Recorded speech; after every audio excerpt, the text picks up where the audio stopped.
سکر press club میں رکن Sindh assembly منور وسان کے ہمراہ پریس کانفرنس سے خطاب کرتے ہوئے وزیر اطلاع سندھ ناصر شاہ کا کہنا تھا کہ اگر پی ڈی ایم نے اسمبلیوں سے استعفے دینے کا فیصلہ کیا تو پیپلز پارٹی اس پر عمل کرے گی، اس حوالے سے کوئی دو رائے نہیں ہے۔ ہم پی ڈی ایم کے فیصلوں پر مکمل عمل درآمد کریں گے۔ انہوں نے وزیر اعظم کو مخاطب کرتے ہوئے کہا کہ خان صاحب اب آپ نے گھبرانا نہیں ہے بلکہ جانا ہے، اب ملک کے عوام کی جان چھوڑ دیں۔ انہوں نے کہا کہ بلاول بھٹو متعدد بار کہہ چکے ہیں کہ ان کے بیانیے اور موومنٹ کے سامنے سندھ حکومت کوئی اہمیت نہیں رکھتی۔ ان کا کہنا تھا کہ 16 اکتوبر کو گجرانوالہ اور 18 اکتوبر کو کراچی کے جلسے حکومت کے خلاف ریفرنڈم ثابت ہوں گے۔ 16 اکتوبر کو بلاول بھٹو لالہ موسیٰ سے ریلی کی صورت میں گجرانوالہ جائیں گے۔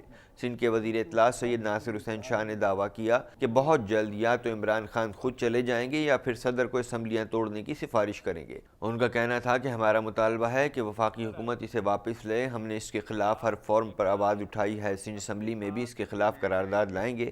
عدالتوں سے بھی ہمیں اپنے حق میں فیصلے کی امید ہے۔